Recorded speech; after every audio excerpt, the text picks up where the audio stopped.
코앞으로 다가온 2024년. 늘 찾아오는 새해지만 매번 설렐 수밖에 없는 이유는 새로운 것에 대한 기대감 때문일 텐데요. 다가올 2024년에 주목해야 할 것 지금부터 알려드립니다. 2024년은 푸른 용의 해, 갑진년인데요. 우리가 제일 궁금한 건 바로 2024년의 빨간 날이죠. 2024년은 윤년으로 총 366일이고요. 주 5일째 근무자의 휴일은 올해보다 이틀 더 많은 119일. 그중 공휴일은 68일입니다. 그리고 새해에 3일 이상 연휴는 총 4번. 설날 연휴에는 2월 9일부터 12일까지 4일간 쉴 수 있고요. 3일절은 주말과 연이어져 있어 3일을 연속해서 쉴 수 있습니다. 일요일이 겹친 어린이날은 월요일을 대체 공휴일로 지정, 연달아 3일을 쉴 수 있다고요.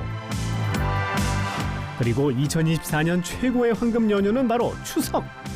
추석 연휴가 월요일부터 시작되기 때문에 주말부터 수요일까지 최대 닷새로 쉴 수 있습니다. 그리고 올해의 주요 행사도 알려드리죠.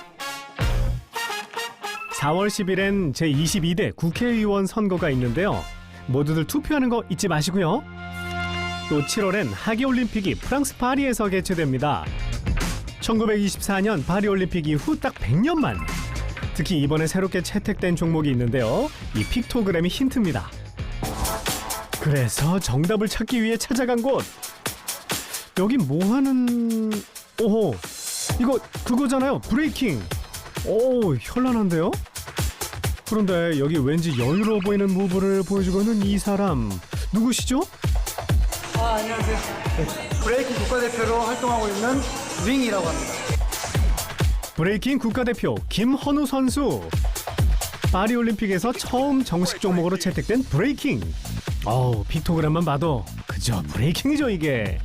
브레이킹은 1970년대 미국 뉴욕에서 힙합과 함께 탄생한 고난이도 춤이라고 하는데요. WDSF 아시아 브레이킹 선수권 대회에서 금메달을 획득하며 파리올림픽 예선 진출을 확정지은 김헌우 선수는 현재 세계 댄스 스포츠 연맹 세계 랭킹 3위. 그리고 브레이킹 대회에서 100회 이상의 우승 경력을 가진 대한민국 국가대표입니다. 세계 랭킹 탑에 있는 선수인 만큼 참가하는 대회가 많아 틈틈이 준비해야 한다는데요. 내년에 열릴 파리 올림픽을 위해서 지금 연습 중에 있습니다. 내년 올림픽의 정식 종목이 될 만큼 브레이킹에 대한 기대감도 높아지고 있는데 그 포인트 미리 알아볼까요?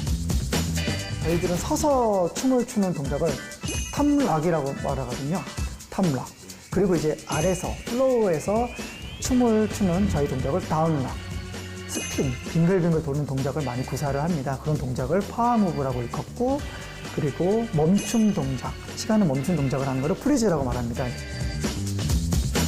이렇게 크게 4가지 동작으로 구성되는 브레이킹. 하지만 이 4가지만으로 어떻게 승패를 가릴 수 있겠어요? 승리를 위한 김헌우 선수만의 노하우가 있을 것 같은데요. 많이 보인다고 이기는 건 아니고요. 기본기와 전통성, 기술, 완성도, 그리고 해석하는 능력, 이렇게 크게 5가지로 나뉘어질 수 있습니다. 대한민국을 대표하는 비보이로 여러 국제대회에 참가해왔던 김헌우 선수. 하지만 올림픽을 준비하는 감회는 남다르다는데요. 저희들은 컬처 안에서 춤을 춰도 국가대표로서 참여를 했었어요. 아무래도 조금 더 공식적이게, 확실히 더, 조금이 아니죠? 확실히 더 공식적인 상황 속에서 대회를 참여할 수 있지 않을까. 함께 활동하는 팀원들에게는 브레이킹의 정식 종목 채택도 국가대표로 선발된 것도 겹경사인데요. 제가 알기로도 가는 과정이 너무 많고 어려운 걸로 알고 있는데 그거를 계속 자기와의 싸움에서 이겨내시는 거니까 자극을 많이 받죠. 김헌우 선수와 함께 브레이킹의 매력을 알리기 위해 대한민국 브레이킹 수준을 높이기 위해 항상 노력하는 팀원들. 비보이들의 꿈이잖아요. 그런 분이 이제 가까이서 같이 연습할 수 있다는 게 좀 어떻게 보면은 팀원들한테 다 원동력이 되지 않나 싶습니다. 브레이킹 선수로서는 어마어마한 경력을 가졌지만 올림픽 국가대표로서는 초보인 김헌우 선수. 올해 목표 한번 들어보시죠. 2023년 올해부터 국대 활동을 시작했어요. 신입이라는 마음으로 많이 배워나가고 있습니다. 그래서 포텐셜이 있는 종목이라고 생각이 듭니다. 많은 관심이 저에게 힘이 되니 기대해 주시면 감사하겠습니다. 파이팅! 브레이킹 강국으로 인정받는 대한민국의 국가대표가 된 김헌우 선수. 파리올림픽에서 좋은 성적 기대하겠습니다.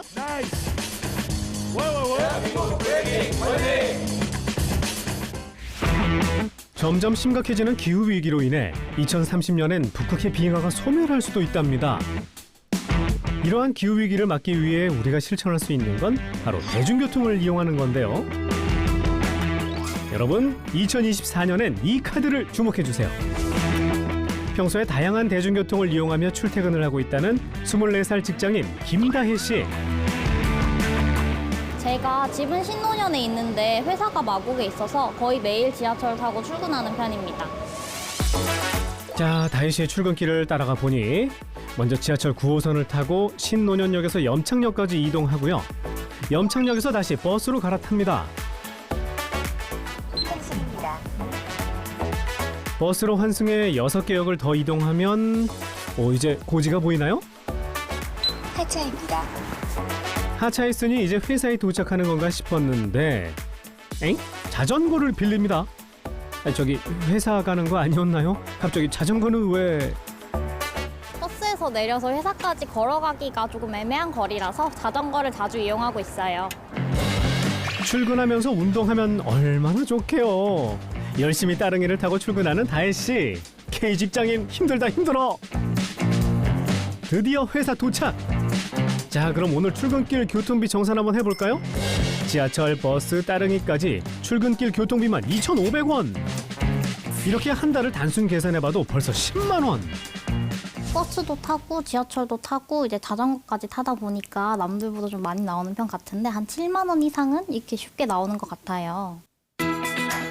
주말에 집콕 안 하고 하루만 나가도 쭉쭉 올라가는 교통비는 생활비의 12%나 차지하는데요.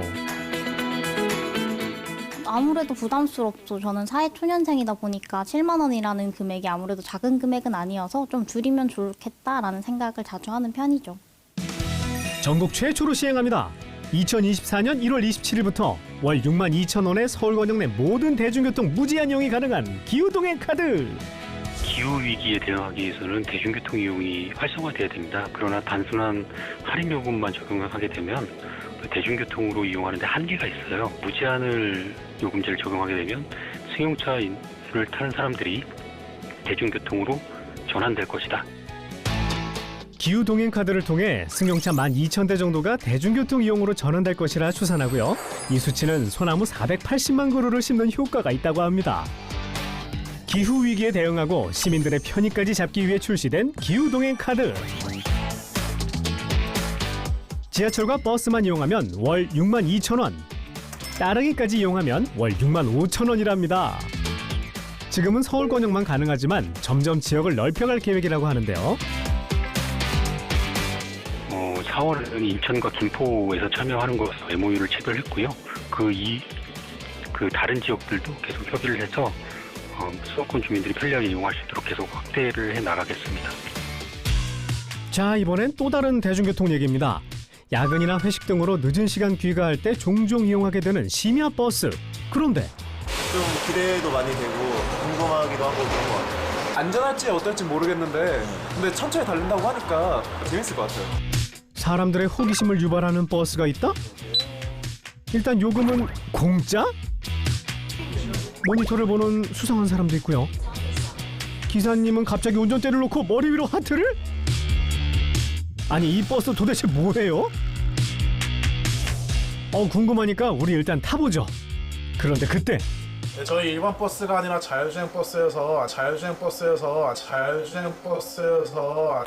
와, 이젠 버스도 스마트해졌습니다. 세계 최초 심야 도로를 달리는 자율주행 버스. 일반 버스랑 뭐가 다른지 하나씩 알려드릴게요. 일단 모두 안전하게 sit down please 해주시고요. 자율주행 버스는 입석이 안 돼서 뒤에 앉아주셔야 됩니다. 자리에 앉으시면 안전벨트 매주세요. 이 버스에서 안전벨트는 선택이 아닌 필수랍니다. 또 안전요원이 항시 대기 중인데요. 자율주행 버스 어떻게 운행되는 걸까요?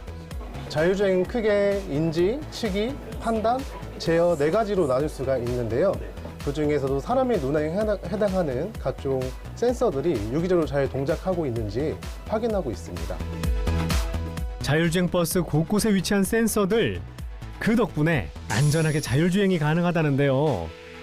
그래서 말이죠, 이렇게 기사님이 앉아 계시긴 하지만 직접 운전을 하진 않습니다. 차 앞으로 확 들어오는 경우가 있습니다. 그렇게 되면 이 차는 컴퓨터다 보니까 이제 위험물이다 판단하고 급정거를 하게 됩니다. 조금이라도 덜 흔들리게 하기 위해서 잠깐 개입해가지고 흔들리는 걸 조금 막아주는 역할을 가끔 합니다. 그래도 의심하는 자가 있다면 자율주행임을 알려주기 위한 기사님의 퍼포먼스! 자율주행인 거 확실히 알았습니다. 첨단 모빌리티 했지만 벌써 이렇게 직접 경험하게 될 줄은 몰랐는데요. 급정거하는 거 없는 것 같고, 네. 안 봤으면 잘 모를 것 같은, 네. 아직까지는. 불안하지 않고 승차감이 좋고 깨끗하고. 기사님들의 피로도가 적어지는 만큼 심야버스 운행이 더 활발해질 거라는데요. 심야 자율주행 버스가 상용화되면 많은 사람들에게 편리한 버스가 되겠어요. 현재는 한시적으로 한 노선만 운행된답니다. 네, 저희 버스는 합정역에서 동대문 가는 버스가 밤 11시 반부터 70분 배차 간격을 가지고 5시 10분까지 운행합니다. 어두운 밤에도 대한민국 모빌리티의 밝은 미래를 엿볼 수 있던 시간이었는데요. 앞으로 얼마나 더 발전할지 기대가 됩니다. 새해부터 놓치지 말아야 할 것들이 너무 많죠. 여러분의 내년이 더 빛나길 기원하면서 황금 나침반은 2024년에 만나겠습니다.